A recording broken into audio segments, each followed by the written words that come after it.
Greetings from Hong Kong. My name is Anatoly Alexienko. I am co-director of Center for Higher Education Leadership and Policy Studies. And here at CHELPS, we have the series of global higher education webinars. And tonight I have great pleasure to welcome our former student and now new faculty member at the university in Yokohama, at Kanto Gakuin University in Yokohama. Kohei Takagi is a new associate professor at the Center for Higher Education Research and Development in Yokohama. And he has a PhD from the University of Tokyo and Master of Education from University of Hong Kong. And he's currently working on the subject that he'll present today, which is on faculty perceptions on the role of universities, especially with focus on how universities perceive their public responsibilities. So without further ado, I will invite Kohei to make a presentation, and then everyone will have a chance to ask questions or make comments. Please feel free to use chat during his presentation so that I can see who has questions, but also don't hesitate to raise your hand after Kohei's talk. So without further ado, Kohei, please, the virtual floor is yours. Thank you, Anatoly, for inviting me to speak at today's webinar. Let me share my slide first. Okay, my name is Kohei Takagi. As Anatoly said, I'm a former student of his at the University of Hong Kong. And actually, I haven't finished my PhD yet, so I'm still working on it and probably defending it this summer. Okay, and I now work for Kanto Gakuin University in Japan. I'm an associate professor at the Center for Higher Education Research and Development, CHERD, which rhymes with nerd. And the title of my presentation today is Faculty's Perceptions of Public Roles of the University in Japan. It's based on the research I've been doing for my doctoral dissertation, which consists of a series of analyses on the concept of publicness and how it is perceived and discussed in Japan. So because of the research topic, I've been doing this research in Japanese and only published in Japanese. So it's going to be quite new for me that I present this in English. So I apologize in advance that some parts may not be as smooth as they should, but I hope you find it interesting.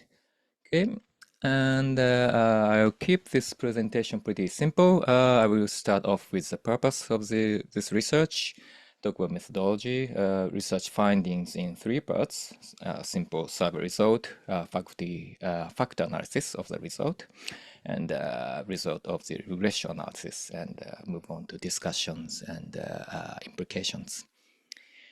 Okay, the purpose of this study is to empirically analyze how faculty members in Japanese universities perceive the publicness of the university. Publicness in Japanese, it's kokyosei. It refers to a broad range of common, open, and official characteristics, nature, roles, and functions. So I would argue that it's a broader term than public goods in English, especially when you're referring to public goods in higher education. You usually have theoretical underpinnings or discursive underpinnings of economic public goods, which are non-excludable and non-libelous, or the sort of civic democratic public good. And these definitions have been used by researchers like Simon Marginson and many others. But so the publicness, on the other hand, in Japanese is more broadly used and to refer to many things. But it is in fundamental law of education, in higher education policies, and just general discourses by researchers and administrators. Publicness is often referred as a necessary feature of the university. Yeah. So the biggest question I had was, what do they mean by the publicness of the university? Are they talking about the same thing or completely different things? To make them into research questions, I had two research questions. In what ways faculty members perceive public roles universities play? Do they prioritize certain roles over the others? And if so, what factors affect their perceptions? I will talk a little bit about the significance of this research. So faculty members are key agents of the university as or for the public good. The roles they play through teaching, research, and services are directly reflected on the publicness of the university. However, we just do not know much about what influences their public works or public engagement.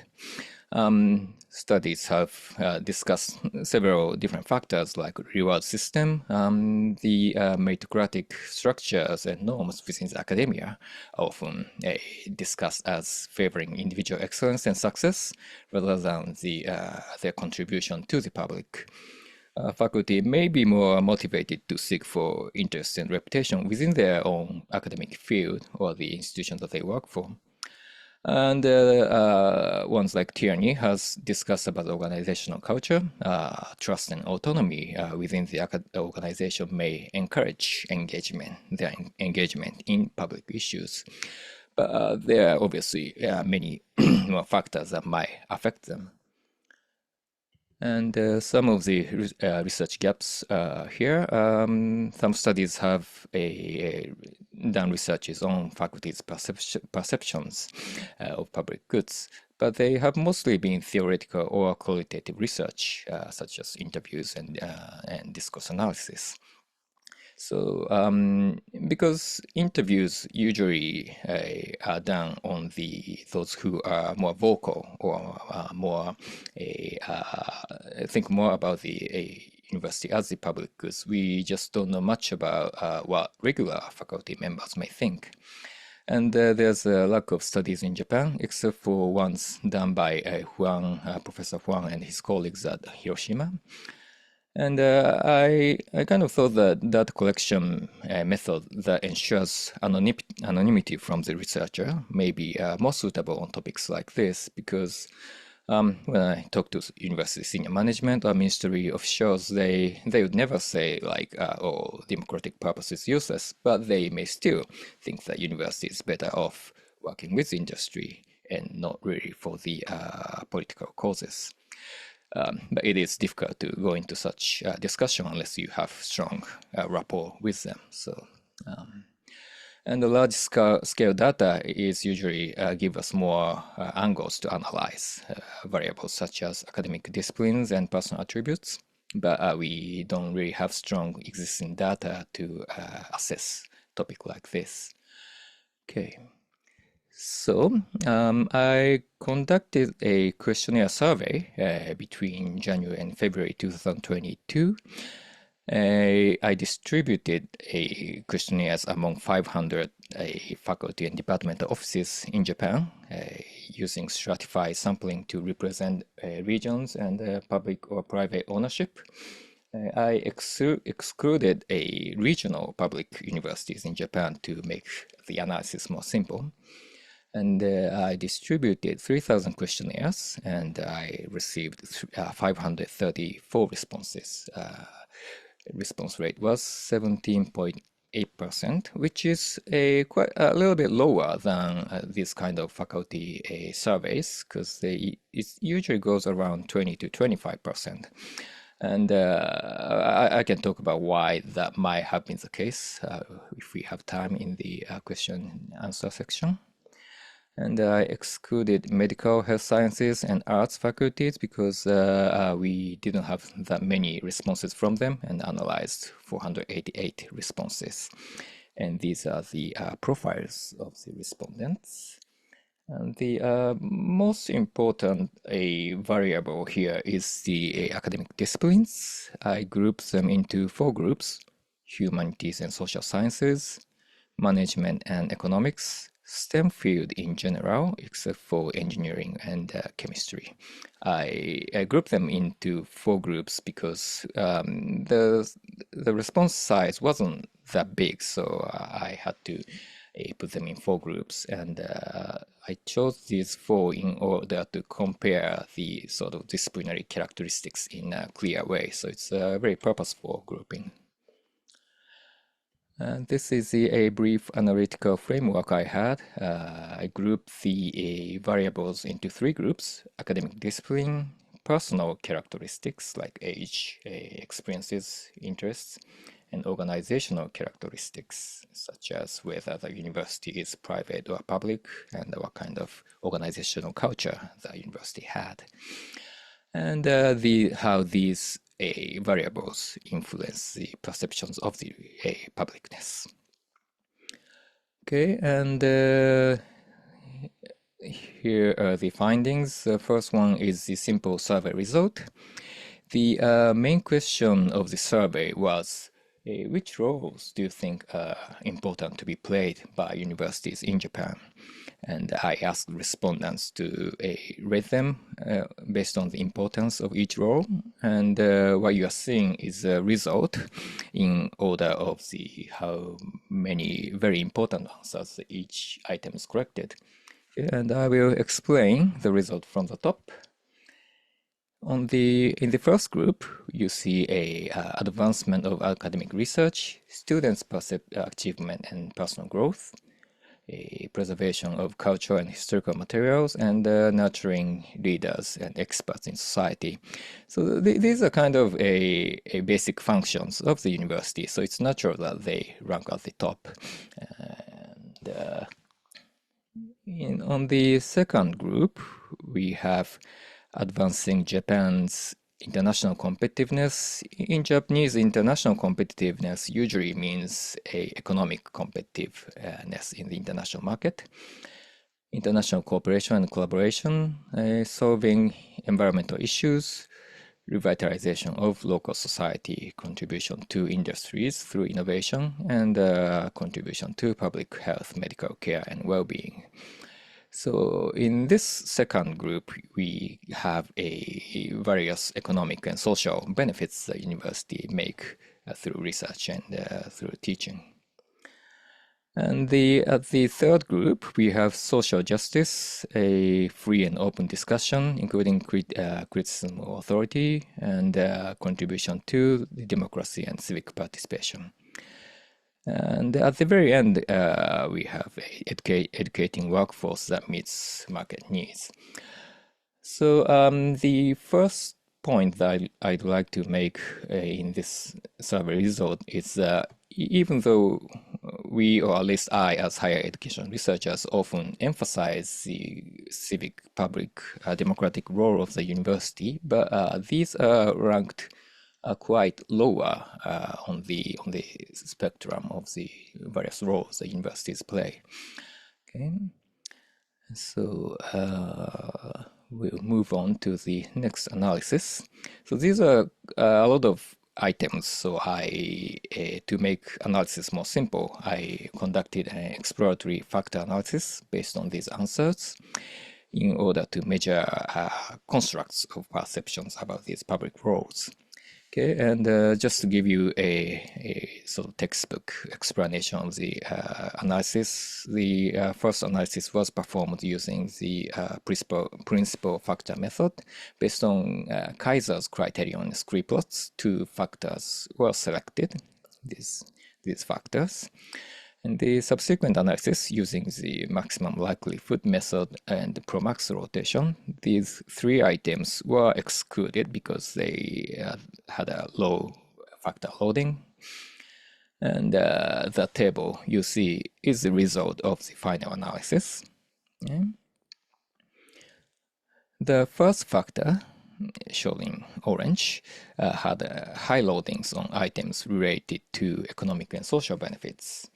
such as contribution to industries through innovation, international competitiveness, international cooperation and collaboration, revitalization of local society, public health, a workforce that meets market needs, and environmental issues. So I named the first factor economic social factor.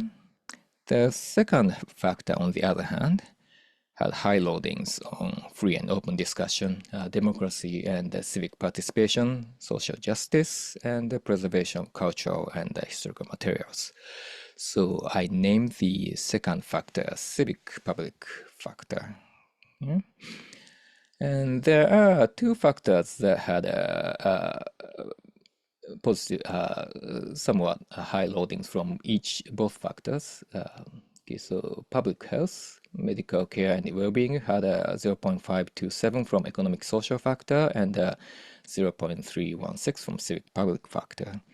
And the environmental issues also had a 0.481 from economic social and a 0.374 from civic public. But except for these two items, you kind of see the other items have clear orientation to one factor, but not the other. So you can kind of say that there are two contrasting images of what roles universities should play. One is creating economic and social benefits to society, and the other is to contribute to the democratic and open, just society. Okay, so far so good. Okay, and I compared these factor scores by disciplines by using factor scores. And I think it's easier to just look at the mean score. Okay. First, if you look at the mean score on economic and social factor, humanities and social sciences had 0.191 below, and engineering and chemistry has 0.212 plus. And economics and management and the STEM field kind of sit in between. And if you look at the civic public factor, humanities and social sciences has 0.446, which is quite high. And engineering and chemistry had 0.421 below, which is quite low. And again, this economics management and STEM fields in general kind of sit in between. Okay?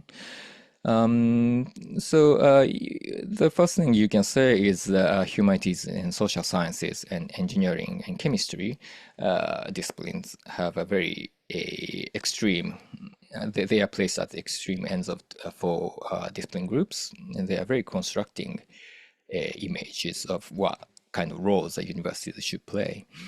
And also, if you look at the civic public factor, you see that humanities and social sciences are virtually the only group that are supporting the idea. So this is the second point I like to make today. For university professors in Japan, at least the ones responded to this survey, civic democratic roles of the university are not really supported outside the humanities and social sciences. Which apparently are familiar with the idea because of the characteristics of their field. Okay, and but is it only disciplines that affect such perceptions? So to answer that, I conducted a regression analysis. I know that there's a lot of data here, and I will explain one by one. Okay, and these numbers show what kind of effect each items had on economic social factor and civic public factor. Okay. And at the top we have academic discipline, and these are dummy scores, dummy variable against the humanities and social sciences. And so it basically shows how much effect each discipline has against the humanities and social sciences. So if you look at the economic social, they are still statistically significant, and it's not the small effect, but other factors, other items have more impact on the economic social factors. But on the civic public, they are still the biggest determinants. So academic disciplines are still strong on civic and public factor. And here we have personal characteristics such as age, gender, and experiences such as full-time experience at non-university institution, private company, and public administration, and experience in management position at university or study or work abroad experience over a year. But personal attributes and experiences mostly has a no statistically significant effect, except for age, but the effect size is not that strong. Okay? On the other hand, personal interests and values have some effect on these two factors. Fulfillment of academic curiosity have a positive effect on civic public factor. Fulfillment of mission as a specialist has effect on both factors. But reputation type of interest, like reputation from colleagues and managers, or whether the performance was reflected on salary or promotion, did not have any statistically significant effect. Reputation from in the academic field, if the faculty member values reputation in the academic field, it has somehow a negative effect on civic public factor. And if the faculty member is interested in solving social issues, it obviously has a positive impact on economic, social, and civic public. If the university faculty member has interest, or if they value a contribution to the university he or she belongs, it has some positive effect on economic, social factor. So you kind of see different sets of values and interests playing out on these two factors. So if kind of picture economic, social factors have strong orientation with specialists with commitment to the organization that they work for, and the civic public has a strong orientation on those who emphasize academic freedom. And finally, organizational characteristics has some effect on these two factors, but not whether the university you work for is national or private, or if the university is big or small. It's more to do with the organizational culture. If your organization has a strong mission shared by its members, has positive impact on economic, social. So if, on the other hand, your personal relationship with colleagues tend to impact civic public factor. So if you tend to discuss research with colleagues, it has a negative impact on civic public. And if you tend to discuss politics with colleagues, it has positive impact. So mission-driven culture may enhance economic, social. On the other hand, so relationships affect civic public, but the last part is a little bit difficult to interpret. One possible interpretation is if your organization is trusting enough to be able to talk about politics, or it could simply be the organization is politically active, influences civic public perceptions.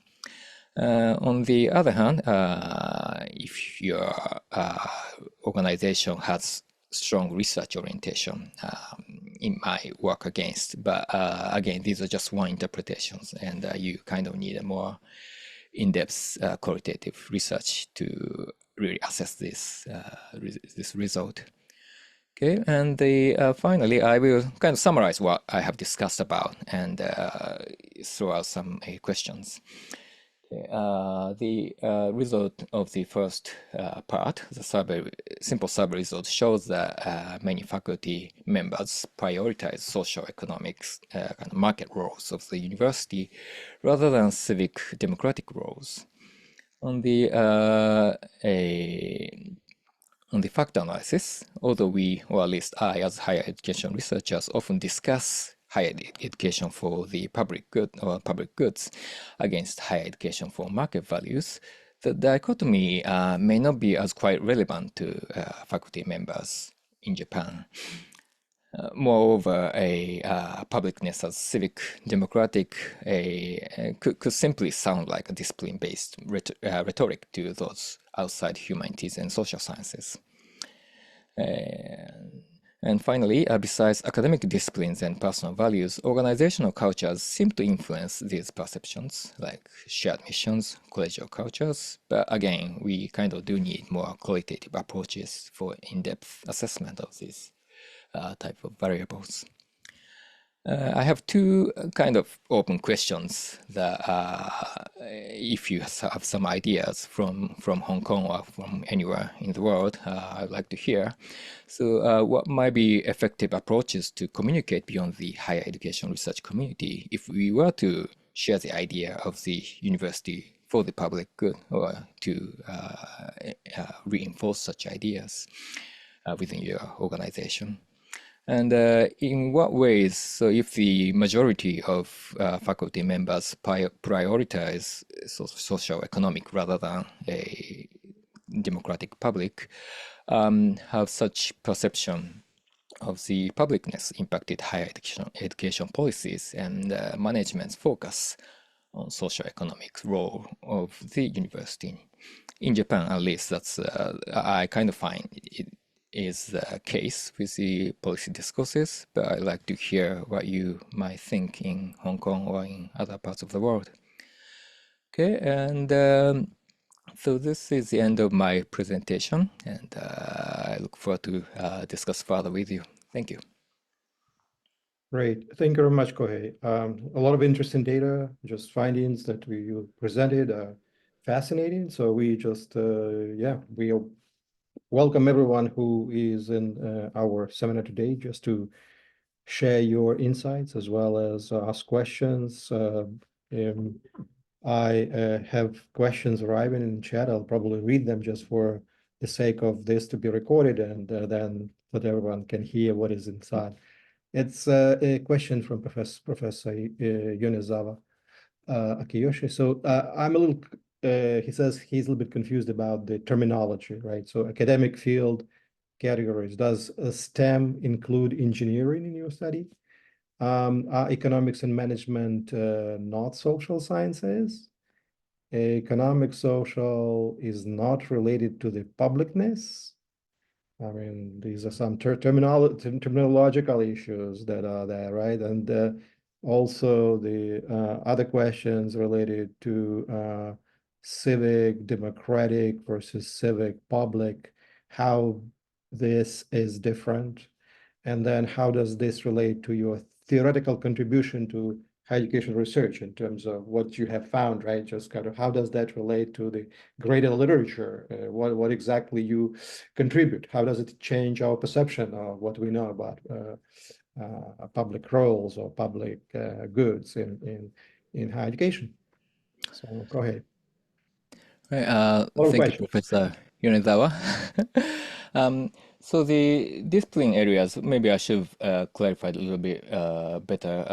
So obviously, as a definition, management, economics are part of social sciences, and engineering, chemistry are part of STEM. But I separated these two categories from the general humanities, social sciences, and from the STEM field, because we had large enough responses from these two fields, and also these two sort of subcategories of social sciences and STEM had very different responses from the humanities, social sciences, or STEM. So I grouped them separately. So that's why we have four groups in this way. And to your second question,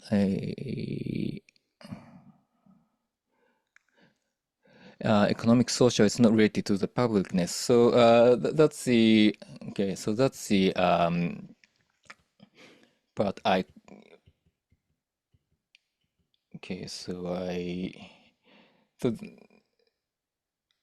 these roles are obviously part of the publicness that we discuss, but I wanted to separate them from the theoretically separate them from the sort of democratic or civic type of publicness.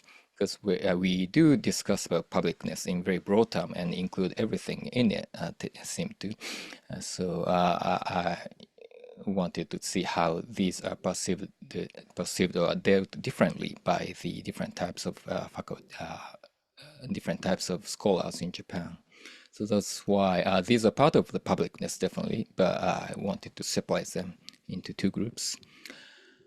And civic democratic and civic public, how different? Okay, so I kind of use them interchangeably because when I say public in this factor analysis, I'm referring to this type of factors as the public good, as the like the emergence of definitions, or in like how we discuss about the public good as economic public good and so normative public good, and on the normative side we usually mean a democratic or civic public good. So these I use this public interchangeably with the democratic.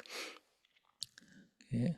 So in terms of this research's contribution to the higher education research, so in Japan at least, publicness of the university hasn't been researched that much.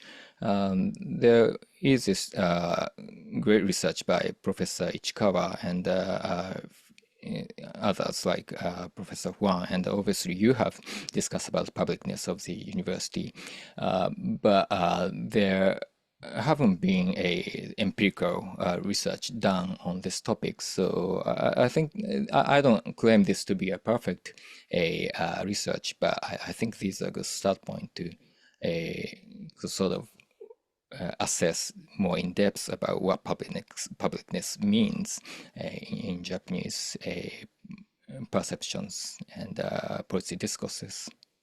Mhm. Right. Okay, thank you. And I can see that there's kind of debate about where economics and management belongs, because Professor Yanazawa asked about the extent to which economics and management are part of social sciences, and Dr. Milaju argues that maybe it's somewhere not necessarily under social sciences, but often in the schools of business, probably. So, and I guess different universities might be having different arrangements for these subjects, right? But in general terms, when you talk about economics and management and their contribution to public good, that might be some, we might need this kind of footnote just to say that this might be a disciplinary versus conceptual difference in terms of whether economy or management in general are part of public good as such, or how they kind of relate to the construct of disciplines in some universities, which makes, I guess, it's more confusing in general, but in terms of how it contributes to our discussion about public contributions, public goods, that might be an issue. Okay, so just you're right. I mean, sometimes we need to simplify rather than complicate issues, right? But that doesn't make our lives easier, I suppose. I can see a question from Dr. Marini, Giulio. So I wonder whether free and open discussion, especially among academics in arts and humanities and other social sciences, is also meant in Japan as, one, discussing sensitive politics, two, discussing politics from a clear political or ideological side. As an academic being openly liberal or conservative or whatever. So what do you think about this? Yeah, I think I agree with you. And it's so when I say my research wasn't perfect, so the wording of the questionnaire was really difficult to pinpoint. And when you say free and open discussion, including criticism of authority. So that's a direct translation from Japanese. So it probably is taken differently by different respondents, and some of them do take it as a more quite political talks, and others probably do think that it's just a general open discussion. So yeah. Okay. Colleagues, you can also feel free to raise your hand if you want to communicate in person. Meanwhile, I can see another question or comment from Yanima. A negative loading value for an item on a factor does not necessarily establish the presence of a significant negative correlation. So I guess it's kind of a comment. So if you want to talk about that, you're most welcome. Hmm.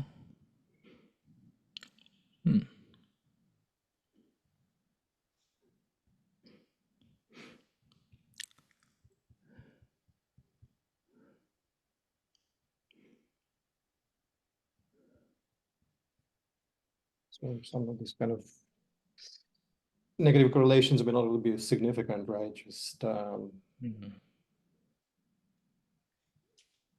so does that somehow raise any concern when you were doing research in terms of significance?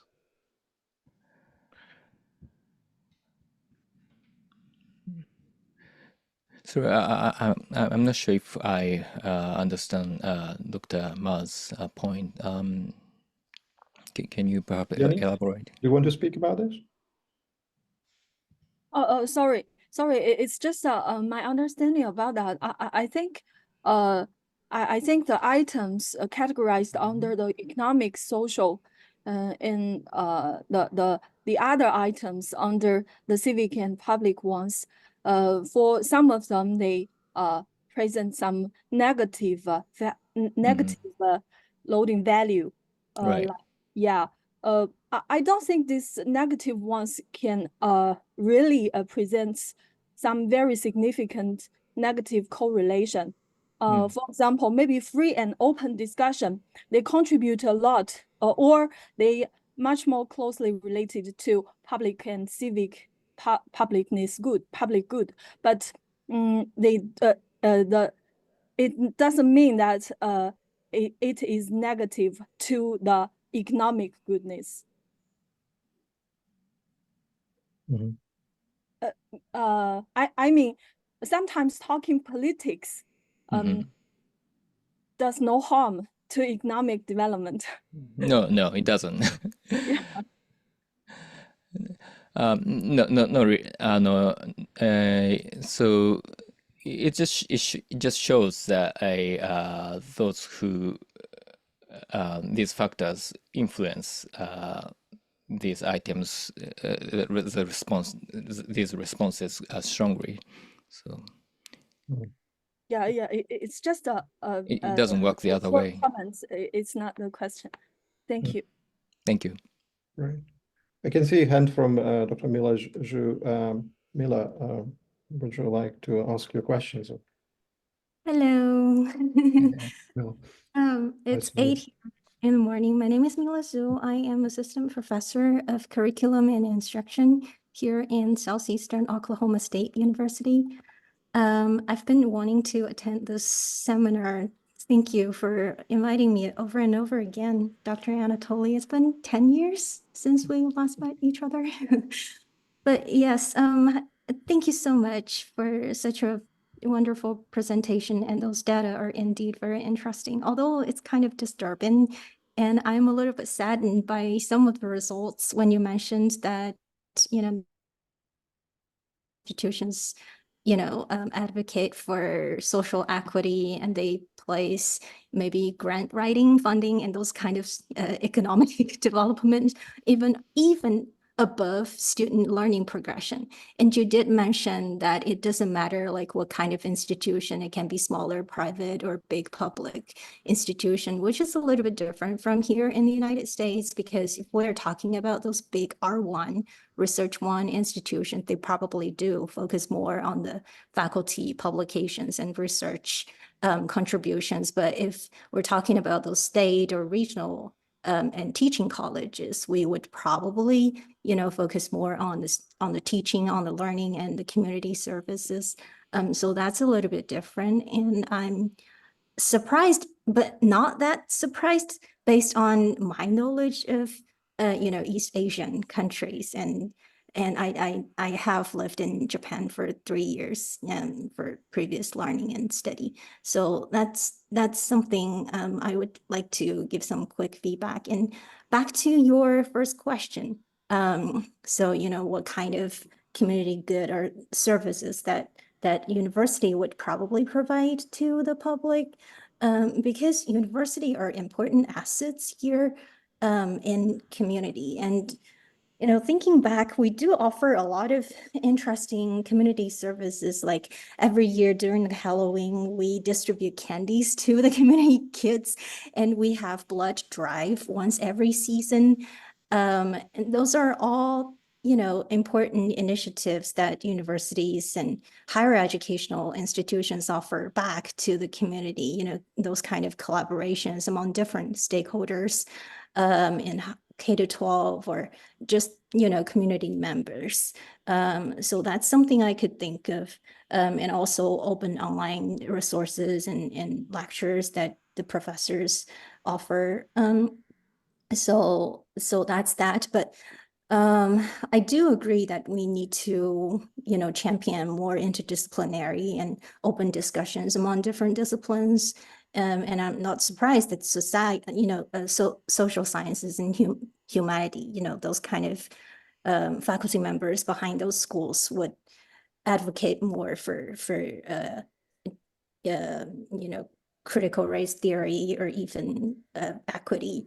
And if we could champion more interdisciplinary collaborations among different schools, that will probably, do good to the public and to the improvement of social justice and equity. Yeah, okay. Yeah, great. Thank you very much, Mel. Yeah, go ahead. Thank you, Mila, for great feedback. So I think the contribution to the local community is really important, and many Japanese universities are doing it. And it's just what kind of good or discourses we have when we are engaged in the community. And the findings I have here suggests the discourse we have in Japan and in US obviously are quite different. And it is shown on the how a democratic public or civic part is not really strong among the faculty members outside of social science and humanities. And so some of the discussions I've had and haven't been able to answer was, is it just special results from the faculty members, or it just reflects the overall perceptions in Japan, right? And we obviously talk about politics and democratic issues differently than U.S. and other part of the world, Western world at least. So is it just faculty members, or it's just a reflection of the larger society? That's the part of the questions that I think I need to think about in future. Right. Yeah. Great. Thank you so much. So Thomas Yao is asking a question. So that it is a bit surprising to see that providing the workforce for the market, if I remember correctly, sorry if I'm mistaken, ranked last in one of the slides, considering the influence of neoliberalism. I wonder if there are any social, political, and cultural reasons for that. Right. So I think it's to do with the wording, and also the faculty members. You probably don't choose this to be the most important role of the university, though it is an important role of the university, and we all contribute to it. So it's just not the very important part of the these roles, I guess. But we still take part of it. So Okay. Right. Uh, So you can argue that Japanese faculty members are probably driven by the influence of neoliberalism. Would it be probably fair to say? yeah. Mm. Mm. All right. While I'm waiting for questions or comments, may I ask you a question about gender? Because as far as I can see, I mean, your university has this motto of be a man and serve the world, right? As kind of as I can find it on the website saying just this is probably motto, which was more than 100 years old motto, but then I also see your university establishing some colleges for women and trying to invest more in women faculty members.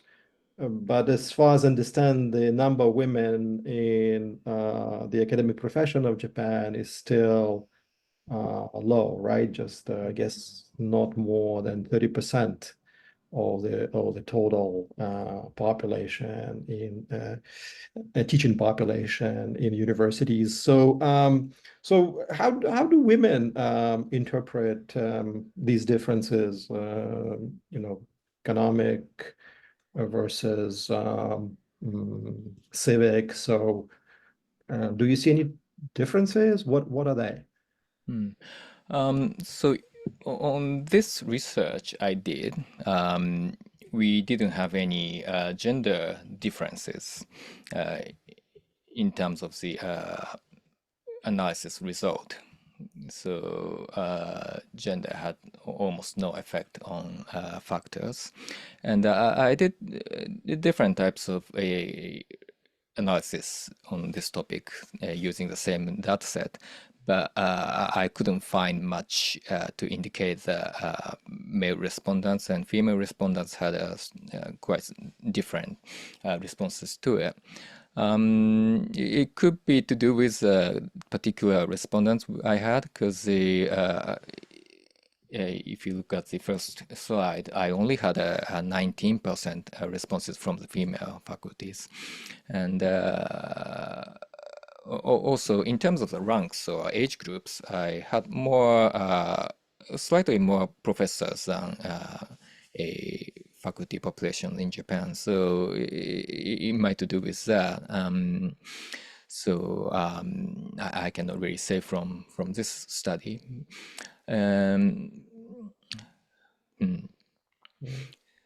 Okay. Another interesting thing is the age. Even though I didn't have much impact in this analysis, on different type of analysis I did, age had a strong impact, such as whether university should be funded by private funding or public funding. Younger faculty members seem to be in support of the private fundings. That's something I think I need another time to discuss about it. But so there are some age differences as well, but not as strongly as shown as the other variables here.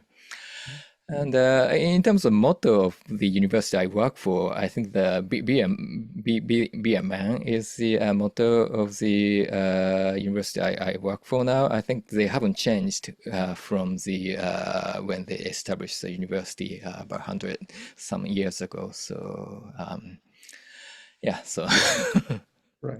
Some traditions, I right. don't say any further than that. Right. Okay, thank you, Colin. So a question from Professor Paula Nottingham asking, did you see any differences in the smaller pool of data you did analyze for medical and art schools?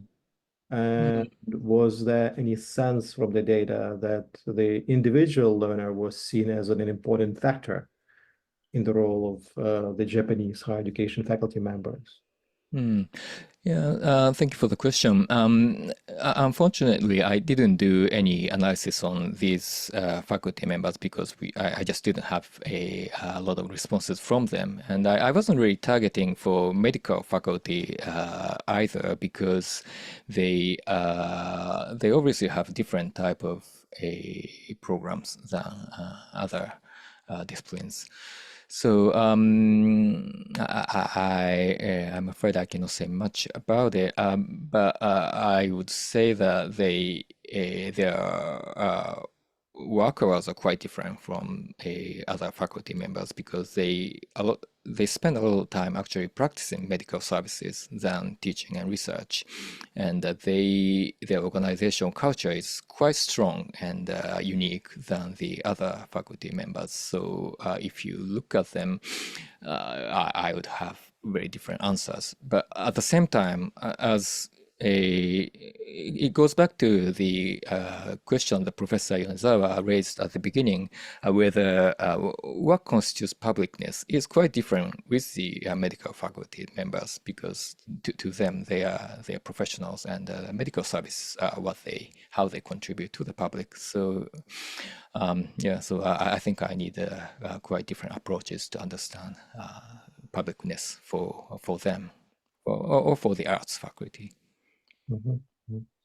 Yanima just emphasized a number of times just about Western versus Eastern or East Asia societies' values, and you also referred to that in one of your previous answers. But in general, if you look into those types of differences, right, just given your research, do you really see significant differences in the time of global neoliberalism, when most of the faculty members, regardless where they are more inclined to follow economic imperatives rather than social responsibilities, I would argue. But maybe that's is there something that we should really still keep in mind, saying, no, that's because the work was done or the research was done in Japan, which is part of the Eastern world, so the results should be given a particular perspective, particular view on how we interpret the data. Right. Thank you, Yanni. So I think one answer to your question was, as I discussed earlier, there were some age differences as to what kind of funding university should be getting, and younger the faculty are, they tend to prioritize private fundings like tuition fees and research fundings, and so they may have the less expectation on the public fundings or public role of the government. So that could be generational factors. The younger faculties are more familiar with the private ideas, or it could be age factors, meaning that as they get older, they have different views on private public. So it's hard to tell with the just single data set. But there seem to be factors like that. Right. Okay. Great. Any other questions, comments, colleagues, in person or? I do want to piggyback on what you mentioned, Anatoly, about the big nebulas happening and as global neoliberalism. And it's a heated topic here in the United States, considering how we transplant this idea of free market into attacking public education, which has resulted in school closures and teacher displacement and all kinds of turnaround, working as turning from the public schools into magnet and charter schools that has caused a lot of, issues like value-added evaluation on teachers. But that's probably a different topic in what Dr. Thomas Yao mentioned in the comment. And I'm wondering if this is also the case here in East Asian as well, attacking public education or free to public education, or we are placing the idea of free market, on the purpose of education or the purpose of teaching and learning. Right. Okay. Yeah, interesting. Kohei, do you have any comments on that? Right. It's a quite big question for me to just answer, but So,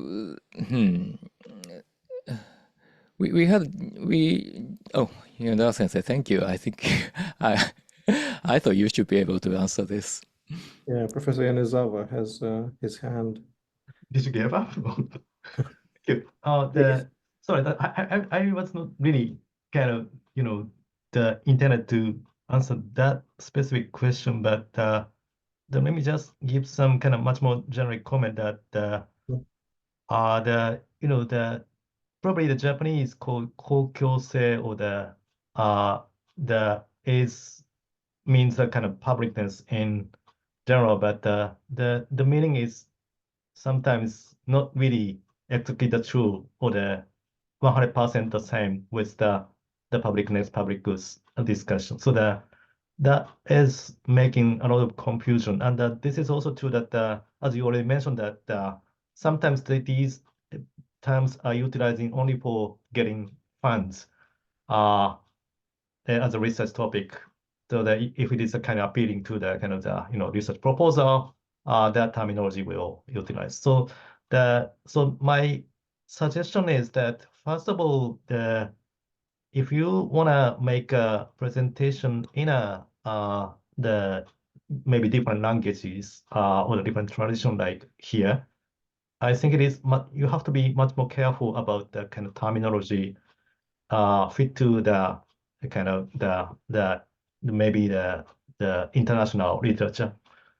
For example, that I'm still quite not sure that why you can exclude that chemistry and then not physics, and then they include physics in STEM, or I believe that the economics is social science at least, although the management could be business studies, right? So then your finding is not necessarily justify why you are taking this kind of a categorization, except for the sample size.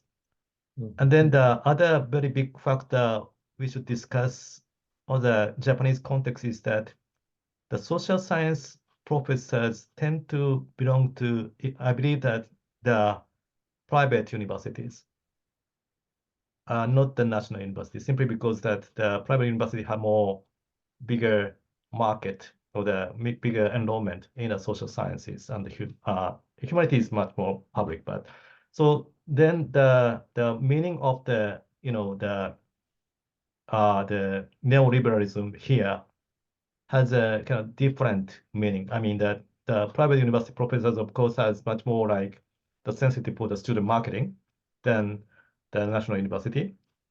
And then at the same time, the other kind of the academic nature really is much more could be pretty critical to the for example idea of the neoliberalism. So that is highly complicated. So that kind of theoretical discussion has to be carefully sorted out in order to make the better interpretation of the. I think it's very good to have, of course, the data, quantitative data, but maybe you have to care about what exactly can be theorized in what manner. So that's my kind of very small comments. Sorry. Yeah, thank you. That's great. Thank you so much. Yeah.